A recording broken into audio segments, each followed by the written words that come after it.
Assalamualaikum warahmatullahi wabarakatuh. Kita bertemu kembali di dalam pembicaraan tentang hak milik. Pada kesempatan ini kita akan bicara tentang cara untuk memperoleh hak milik yang sehari-hari barangkali sudah biasa saudara lakukan. Untuk hari ini kita akan melihat bagaimana secara aturan kalau seseorang itu ingin memiliki hak milik. Saya yakin saudara sudah punya dugaan. Kalau saya tanya, Mas, Mbak, kalau saudara ingin memiliki suatu benda, caranya bagaimana?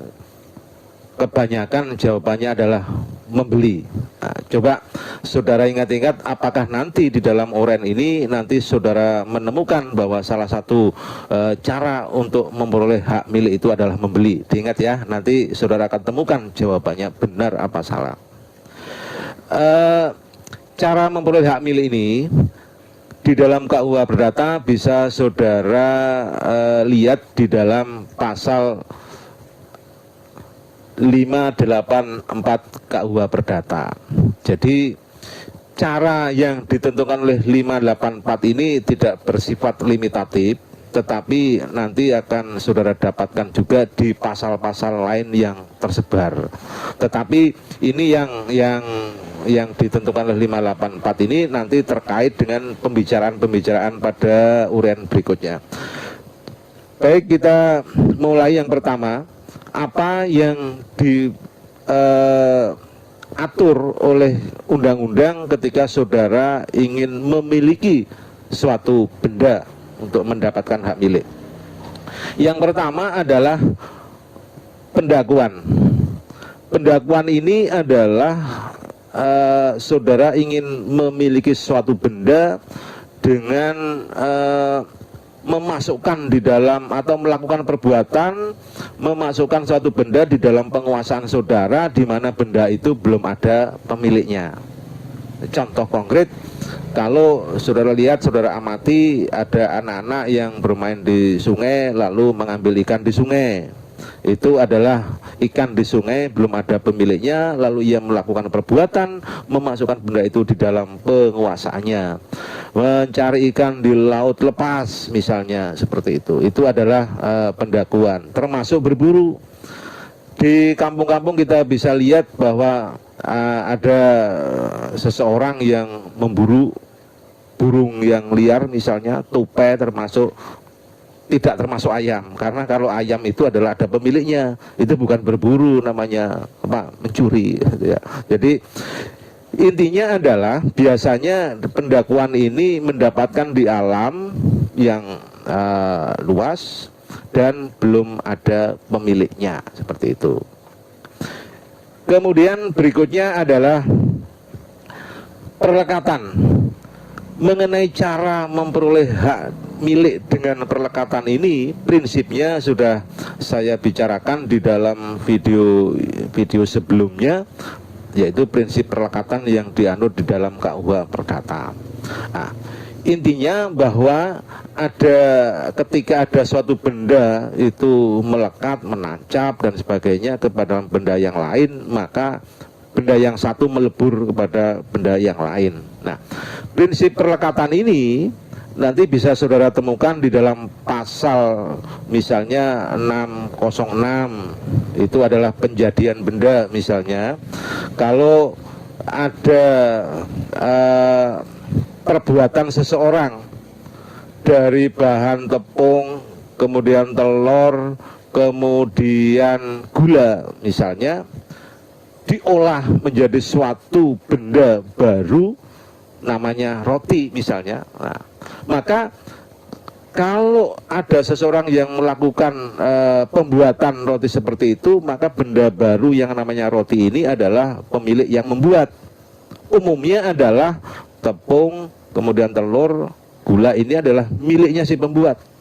Bagaimana kalau misalnya ternyata bahan-bahannya itu bukan miliknya?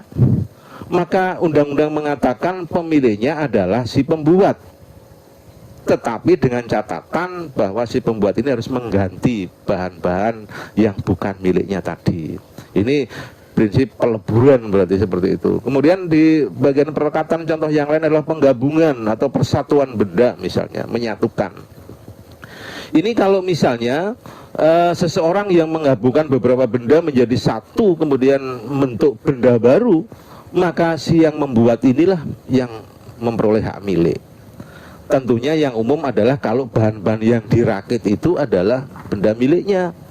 Bagaimana kalau benda orang lain? Nah, ini undang-undang mengatur secara rinci, tetapi kalau itu masalah terkait dengan tanah sudah diatur dalam undang-undang pokok agraria. Saya ambil contoh yang benda bergerak saja. Misalnya kalau ada toko onderdil misalnya, itu kan banyak sekali bahan-bahan yang bisa dirakit.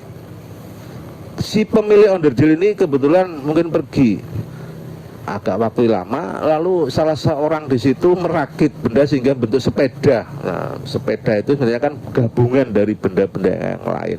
Maka si perakit ini menjadi pemilik dengan catatan ia mengganti benda bahan-bahan yang bukan miliknya. Intinya itu nanti saudara bisa perdalam di dalam pasal-pasal tadi yang saya katakan 606, 607, 608 dan seterusnya. Di situ adalah prinsip-prinsip perlekatan diatur di dalam pasal tersebut dalam rangka memperoleh hak milik dengan cara perlekatan.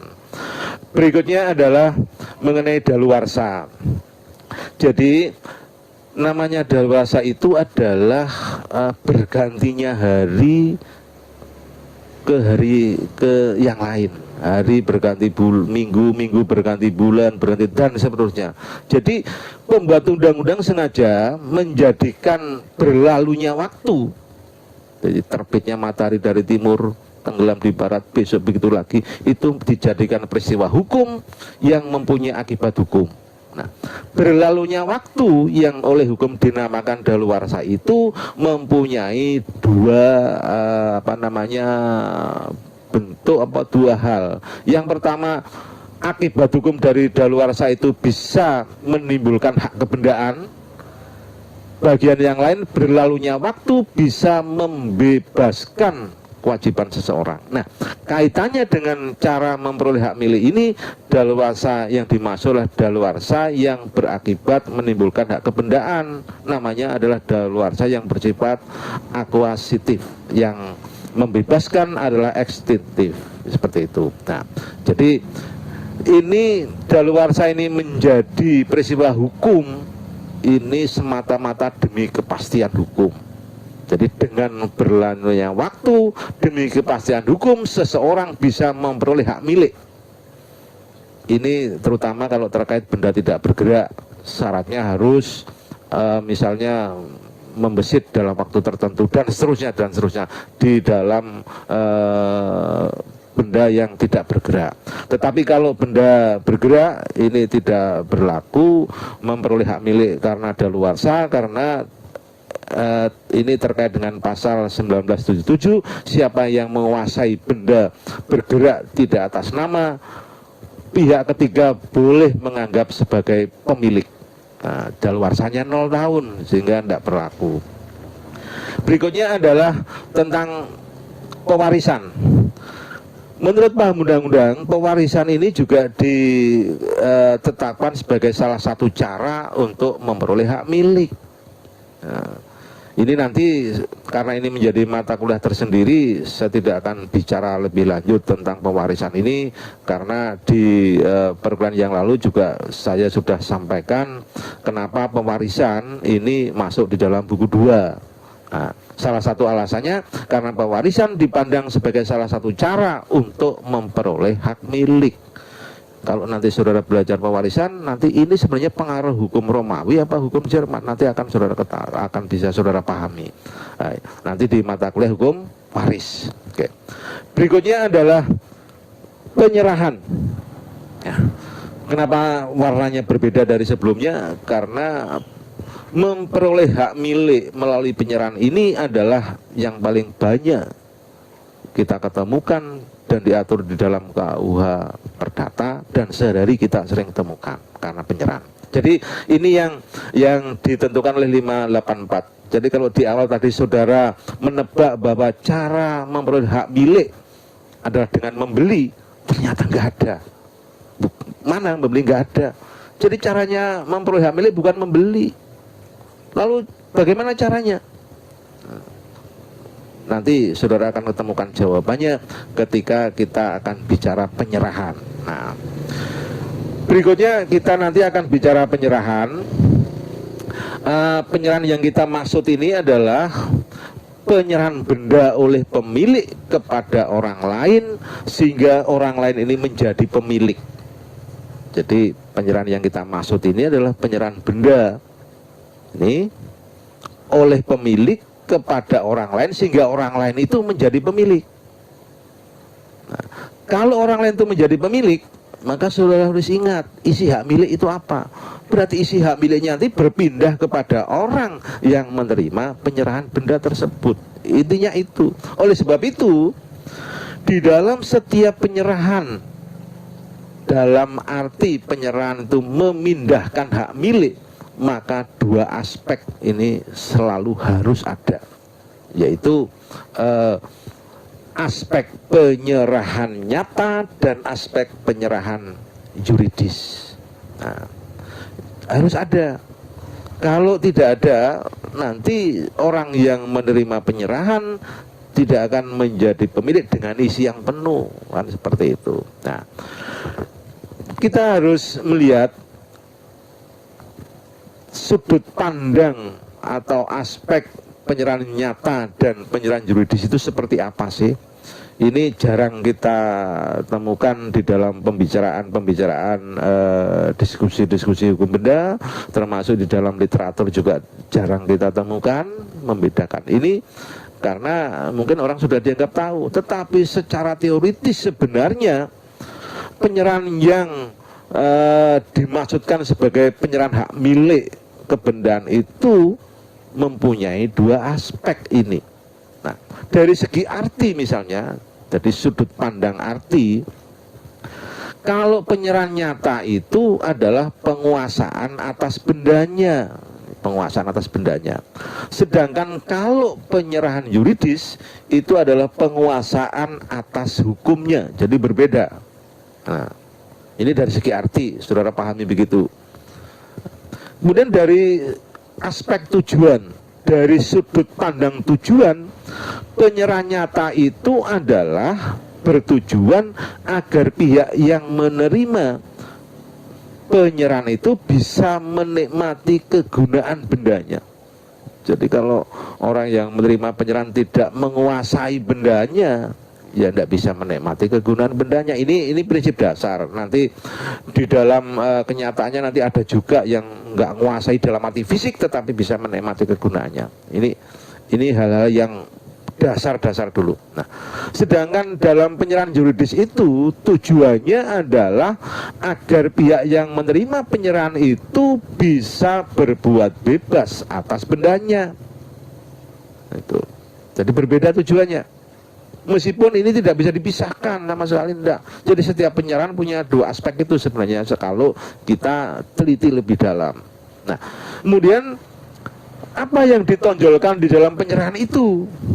Kalau penyerahannya yang dimaksud adalah aspek penyerahan nyata, maka yang ditonjolkan dalam penyerahan itu adalah penguasaan fisik bendanya, penguasaan fisik bendanya. Ini yang diutamakan, ditonjolkan. Sedangkan kalau penyerahan yuridis itu yang ditonjolkan adalah aspek penguasaan haknya. Nah, dari sini saudara sekarang tahu bahwa kalau penyerahan itu ke dalam pemilikan, maka dua aspek ini harus dipenuhi. Itu. Tetapi harus ingat, untuk pemahaman ini nanti coba saudara hubungkan dengan pasal 570 tentang isi hak milik. Kemudian saudara juga harus hubungan dengan pasal 1977 ini yang mengatur bagaimana kedudukan benda bergerak tidak atas nama itu seperti apa. Nah, karena apa? Karena terhadap benda bergerak tidak atas nama itu, siapa yang menguasai benda itu dianggap pemilik oleh pihak ketiga. Maka nanti ketika saudara menyerahkan atau mendalami penyerahan benda bergerak tidak atas nama, maka nanti coba perhatikan mana aspek yuridisnya, mana aspek penyerahan nyatanya. Ini penting karena kadang-kadang kita agak sulit membedakan ketika penyerahan benda itu adalah benda bergerak, mana aspek penyerahan nyatanya dan mana aspek penyerahan yuridisnya. Nah, nanti pada pertemuan-pertemuan berikut nanti saudara akan mengetahui dengan baik, karena sekali lagi saya katakan bahwa perkuliahan yang lalu bermanfaat untuk perkuliahan hari ini. Perkuliahan hari ini atau pembicaraan hari ini juga berguna terkait dengan pembicaraan yang akan datang. Oleh sebab itu, ketika saudara memahami atau sedang memahami penyerahan ini, jangan lupakan materi-materi yang lalu.